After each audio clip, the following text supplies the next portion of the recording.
তো আজকে আমরা ক্যালেন্ডার সম্পর্কিত প্রশ্ন নিয়ে আলোচনা করব। আমাদের বিসিএস এবং অন্যান্য চাকরির পরীক্ষায় ক্যালেন্ডার সম্পর্কিত একটা প্রশ্ন প্রায় এসেই থাকে। এই ক্যালেন্ডার সম্পর্কিত প্রশ্নটা কেমন?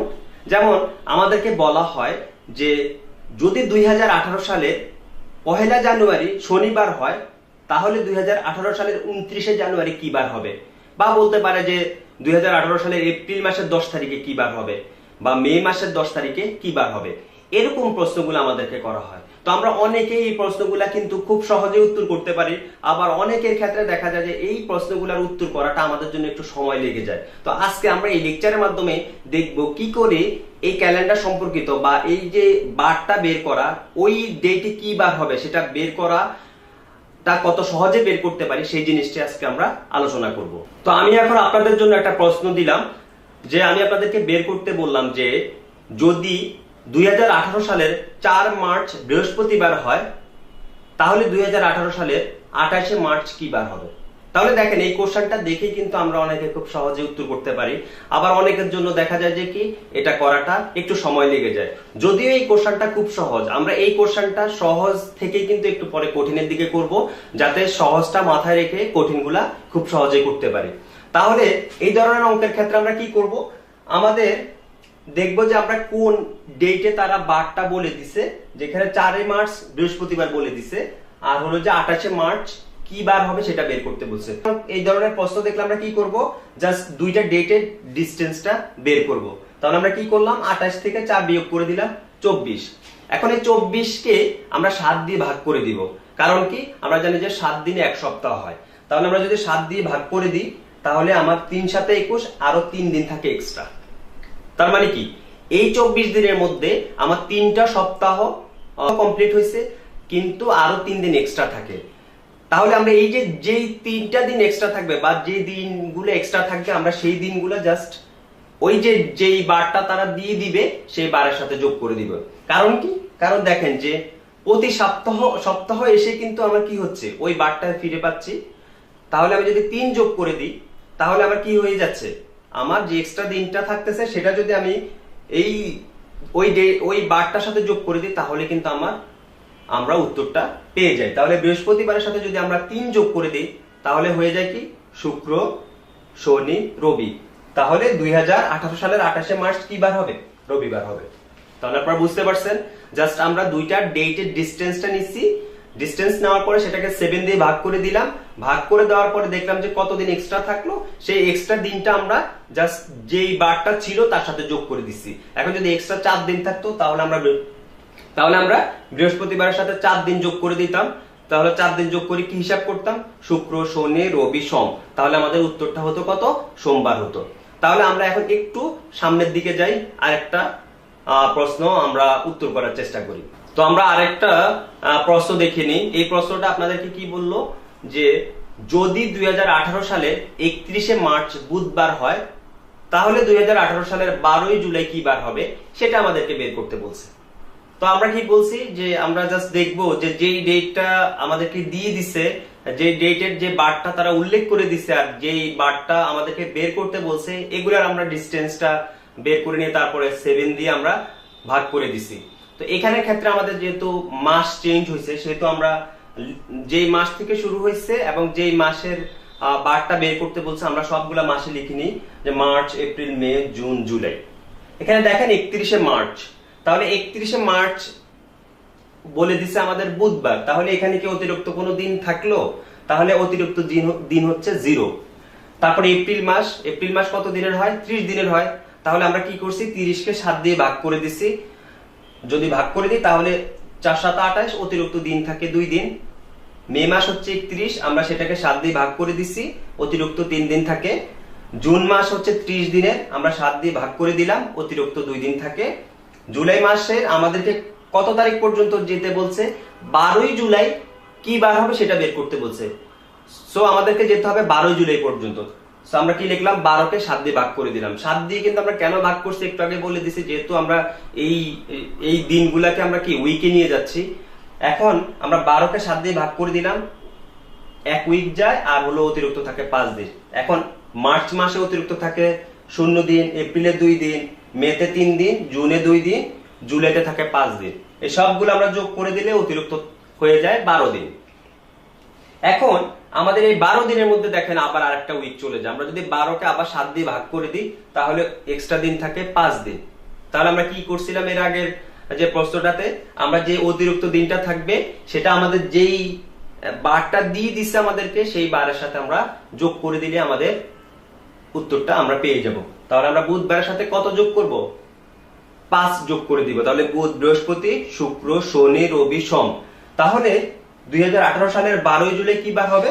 12 জুলাই হবে সোমবার। তাহলে দেখেন আমরা কি করছি, আমরা কিন্তু এই প্রশ্নটা এত সুন্দর করে লিখে বড় করে করছি জাস্ট আমাদের কনসেপ্টটা মাথায় রাখার জন্য। আসলে কি এত কষ্ট করে লেখার দরকার আছে? কোনোভাবেই আমাদের এতটুকু লেখা যাবে না, কারণ আমাদের যে চাকরির পরীক্ষাগুলো আমাদের সময়টা হচ্ছে খুবই কম।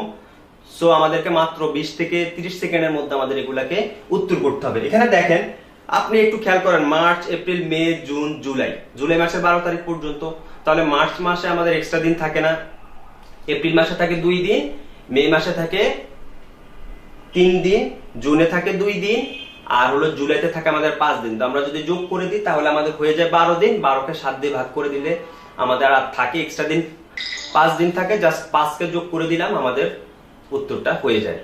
এভাবে কিন্তু আমরা সামনের অঙ্কগুলা খুব সহজেই আমরা অ্যান্সার করতে পারবো। আমরা এটা কিন্তু বেসিক নিয়মগুলো শিখতেছি। আমাদের পরবর্তী আমরা আরো 2-3টা প্রশ্ন এইভাবেই সমাধান করব। তার পরবর্তী লেকচারে আমরা কিন্তু আরো অনেক সুন্দর টেকনিকের মাধ্যমে এই যে আমাদের যে বারগুলো বের করতে বলবে সেগুলো আমরা খুব সহজে বের করতে পারবো। তো আশা করি আপনারা আমাদের সাথে থাকুন, তাহলে পরবর্তী যে ভিডিওগুলা সেগুলা দেখে কিন্তু আপনারা খুব সহজেই আরো সহজে আপনি এগুলো উত্তর করতে পারবেন। এই প্রশ্নটিতে আমাদেরকে কি বলা হলো যে 2024 সালের 1 জানুয়ারি যদি শুক্রবার হয় তাহলে 2024 সালের 4 এপ্রিল কি বার হবে? তাহলে কি আগে যেই প্রশ্নটা দেখছি সেটার মতোই, জাস্ট একটু ভিন্ন আছে। তো এখানে আমরা জাস্ট আগের মতোই মাসগুলো লিখে নিলাম, জানুয়ারি, ফেব্রুয়ারি, মার্চ, এপ্রিল। এখন দেখেন জানুয়ারি মাসের তো 1 তারিখ দেওয়াই আছে, তাহলে আর কত দিন থাকলো? আর 30 দিন থাকলো। সেটাকে আমরা 7 দিয়ে ভাগ করে নিলাম, অতিরিক্ত 2 দিন থেকে গেল। ফেব্রুয়ারি মাস হলো 2024 সাল। 2024 সালটা কি নরমাল ইয়ার না লিপ ইয়ার? আমরা জানি যে যদি কোনো সালকে 4 দিয়ে ভাগ করা যায়, তার মানে হচ্ছে 4 দিয়ে যদি নিঃশেষে বিভাজ্য হয়ে যায় তাহলে সেটা হলো লিপ ইয়ার। আর যেগুলো নরমাল ইয়ার সেগুলো 4 দিয়ে ভাগ করার পরেও ভাগশেষ থেকে যায়, মানে আমাদের 4 দিয়ে নিঃশেষও বিভাজ্য হয় না। তাহলে 2024 সাল হলো লিপ ইয়ার। তাহলে ফেব্রুয়ারি মাসটা কত দিনের? 29 দিনের। সেজন্য আমরা 29 লিখলাম, 7 দিয়ে ভাগ করে দিলাম, অতিরিক্ত 1 দিন থাকে। মার্চ মাস হচ্ছে 31 দিনের, 7 দিয়ে ভাগ করে দিলাম, অতিরিক্ত থাকে 3 দিন। এপ্রিল মাস কত দিনে? আমাদের এপ্রিল মাস কি টোটালটা কাউন্ট করব? অবশ্যই না, যেহেতু আমাকে যেতে হবে 4 এপ্রিল পর্যন্ত, তার মানে 4 এপ্রিল পর্যন্ত আমাকে হিসাব করতে হবে। জাস্ট আমি এখানে 4 লিখলাম, তাহলে আমরা অতিরিক্ত দিনগুলো যোগ করে দিই। 2 আর 1 3, 3 3 6, 6 4 10। এখন 10 দিনের মধ্যে কি আবার আরেকটা উইক হয়ে যায়, তাহলে 10টা আমরা 7 দিয়ে ভাগ করে দিলাম, অতিরিক্ত থাকে 3 দিন। এখন আমরা জাস্ট শুক্রবারের সাথে যদি 3 যোগ করে দিই তাহলে আমাদের উত্তরটা হয়ে যায়। তাহলে কি হয়? শুক্র, শনি, রবি, সোমবার। তাহলে 2024 সালের 4 এপ্রিল বা 4 এপ্রিল কি বার হবে? সোমবার হবে। এই প্রশ্নটা দেখার আগে আমাদের একটা কনসেপ্ট ক্লিয়ার হয়ে রাখা দরকার, সেটা হচ্ছে আপনারা কিন্তু সবাই জানেন যে নরমাল ইয়ার হলো 365 দিনে 1 বছর, আর লিপ ইয়ার হলো 366 দিনে 1 বছর। এখন নরমাল ইয়ারকে যদি আমরা 7 দিয়ে ভাগ করে দিই তাহলে আমরা অতিরিক্ত 1 দিন পাই, আর যদি আমরা লিপ ইয়ারটাকে 7 দিয়ে ভাগ করে দিই তাহলে অতিরিক্ত 2 দিন থাকে। তাহলে তার মানে কি, আমরা নরমাল ইয়ার হচ্ছে যে 52 সপ্তাহ 1 দিন হয়, আর লিপ ইয়ার হলে 52 সপ্তাহ 2 দিন হয়। তাহলে কি লিপ ইয়ারের চেঞ্জটা কোথায় হচ্ছে? ফেব্রুয়ারি মাসের মধ্যে চেঞ্জ হচ্ছে। এখন আরেকটা জিনিস আপনারা মনে রাখেন, যদি আমাদেরকে কোনো বার বের করতে বলে তখন যদি সেই সালের মধ্যে আমরা ফেব্রুয়ারি মাসটা হিসাব করা না লাগে তাহলে আমরা অতিরিক্ত 1 দিন হিসাব করব না। তাহলে বছর আমাদের মনে রাখতে হবে, বছর কয় ধরনের হয়? বছর হয় 2 ধরনের, হয় নরমাল ইয়ার আর না হয় লিপ ইয়ার। এখন নরমাল ইয়ারে থাকে 1 দিন, অতিরিক্ত 1 দিন থাকে, সবগুলো সপ্তাহ মিলে যায়। আর লিপ ইয়ারে থাকে অতিরিক্ত 2 দিন। তাহলে আরেকটা কনসেপ্ট কি? আরেকটা কনসেপ্ট হচ্ছে আমরা যে বারটা বের করব সেই বছরের মধ্যে যদি আমাদের ফেব্রুয়ারি মাসটা হিসাব করা না লাগে তাহলে আমরা অতিরিক্ত দিনটা কাউন্ট করব না। হয় সেটা নর্মাল ইয়ার হোক, না হয় সেটা লিপ ইয়ার হোক, যেটাই হোক না কেন ফেব্রুয়ারি মাস যদি আমাদের হিসাব করা না লাগে তাহলে আমরা অতিরিক্ত দিন কাউন্ট করব না। এখন আমরা এই প্রশ্নটা দেখি। আমাদের এই প্রশ্নটাতে কি বললো, যদি 2013 সালের 10ই জানুয়ারি বৃহস্পতিবার হয় তাহলে 2018 সালের 10ই জানুয়ারি কি বার হবে। এখন আমাদের এখানে কি দিয়ে দিছে যে 2013 সালের 10ই জানুয়ারি যদি বৃহস্পতিবার হয় তাহলে 2018 সালের 10ই জানুয়ারি কি বার হবে। এখানে একটু গ্যাপটা বড় হয়ে গেছে। তো অন্যখানে আমরা কি করছি, আমরা জাস্ট মাস নিয়ে হিসাব করছিলাম, সেটাকে 7 দিয়ে ভাগ করে দিছি। এখন যেহেতু বছর, আমরা তো এখানে ছোট ছোট মাস নিয়ে হিসাব করা যাবে না, এই জন্য আমরা কি বলছি, আমরা এখানে দেখব ওই বছরটা কি নর্মাল ইয়ার না লিপ ইয়ার। যদি নর্মাল ইয়ার হয় তাহলে অতিরিক্ত একদিন হিসাব করবো, আর যদি লিপ ইয়ার হয় সেটা অতিরিক্ত 2 দিন হিসাব করবো। এখন আমরা জাস্ট বছরগুলোকে ওই রকম সিরিয়াল করে লিখে নিই। তাহলে কত, 2013, 2014, 15, 16, 17, 18। এখন দেখেন 2013 সাল এটা কি নর্মাল ইয়ার না লিপ ইয়ার। 2013 সাল অবশ্যই নর্মাল ইয়ার, তাহলে অতিরিক্ত একদিন। এখানে দেখেন 2013 সালের 10ই জানুয়ারি বৃহস্পতিবার, তার মানে কি 2013 সালের 10ই জানুয়ারির পর কিন্তু ফেব্রুয়ারি মাস আসছে, তার মানে হচ্ছে ফেব্রুয়ারি মাসটা আমাদের এখানে হিসাব করা লাগছে। আমরা কি বলছি, যদি কোনো বার বের করতে বলে তাহলে ওই সালের মধ্যে যদি ফেব্রুয়ারি মাসটা না পড়ে তাহলে আমরা অতিরিক্ত দিন কাউন্ট করব না। তাহলে এখানে কি আমাদের ফেব্রুয়ারি মাসটা পড়ছে? হ্যাঁ অবশ্যই পড়ছে, কারণ জানুয়ারির পরে হলো ফেব্রুয়ারি মাস আসবে।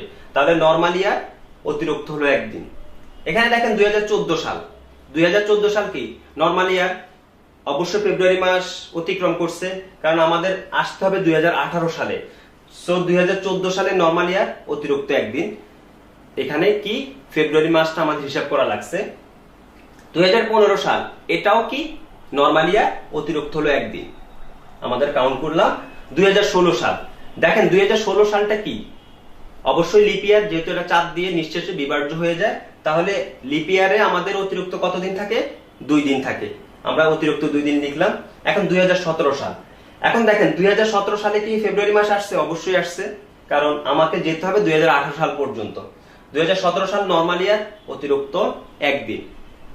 এখন আমরা আসলাম আমাদের এই কনসেপ্টটা, একটু আগে যে কনসেপ্টটা আমরা বলছি সেই কনসেপ্টটা এখন আমাদের ক্লিয়ার হয়ে যাবে। 2018 সালের 10ই জানুয়ারি পর্যন্ত আমাকে যেতে হবে। আমি কি বলছি, কোনো একটা সালে যদি আমরা ফেব্রুয়ারি মাসটা হিসাব না করি তাহলে আমাদেরকে কি অতিরিক্ত দিনটা হিসাব করা যাবে না। তাহলে কি 10 জানুয়ারি পর্যন্ত আমাকে কিন্তু ফেব্রুয়ারি মাস পর্যন্ত যাওয়া লাগেনি। সো আমাকে কি অতিরিক্ত দিনটা হিসাব করা লাগবে না। তাহলে যদি অতিরিক্ত দিনটা কেন হিসাব করা লাগবে না, যদি ফেব্রুয়ারি মাস ওই বছরের মধ্যে আমরা হিসাব না করি, তাহলে 2018 সালের ফেব্রুয়ারি মাসও আসেনি, অতিরিক্ত দিনও আমরা হিসাব করিনি, তাহলে এক্সট্রা দিন হলো 0। এখন দেখেন তাহলে আমাদের অতিরিক্ত কত দিন হলো, 1, 2, 3, 3, 2, 5, 6। তাহলে কি আমরা মাসের ক্ষেত্রে কি করছি, এরকম অতিরিক্ত দিনগুলোকে জাস্ট যে বারটা দেওয়া ছিল সেটার সাথে যোগ করে দিচ্ছি। এখানেও তার ব্যতিক্রম না, এখানে জাস্ট নর্মাল ইয়ারে একদিন এক্সট্রা থাকলো, আর লিপ ইয়ারে 2 দিন এক্সট্রা থাকলো। যখন ফেব্রুয়ারি মাস আমরা হিসেব করি নাই তখন আমাদের কি হলো, সেটা আমাদের কোনো এক্সট্রা দিনে আমরা যোগ করি নাই। তাহলে আমরা 6টা কি বৃহস্পতিবারের সাথে যোগ করে দিলাম। তাহলে আমরা এখন হিসাব করি শুক্র, শনি, রবি, সোম, মঙ্গল, বুধ। তাহলে আমাদের কি 2018 সালে 10ই জানুয়ারি কি বার হবে, বুধবার হবে। দেখেন তাহলে বৃহস্পতিবারের সাথে আমরা 6 যোগ করে দিলাম, শুক্র, শনি, রবি, সোম, মঙ্গল, বুধ। তাহলে আশা করি আপনারা এই যে কনসেপ্টগুলা মাথায় রেখে কিন্তু আপনারা এই যে ক্যালেন্ডার সংক্রান্ত যে প্রশ্নগুলা খুব সহজে আপনারা উত্তর করতে পারবেন। আমাদের সামনের ভিডিওগুলোতে আমাদের ক্যালেন্ডার সম্পর্কিত অন্যান্য অঙ্কগুলো আরো শর্টকাট টেকনিকের মাধ্যমে আমরা দেখাবো। আশা করি আমাদের সাথে থাকলে আপনারা উপকৃত হবেন। ধন্যবাদ সবাইকে।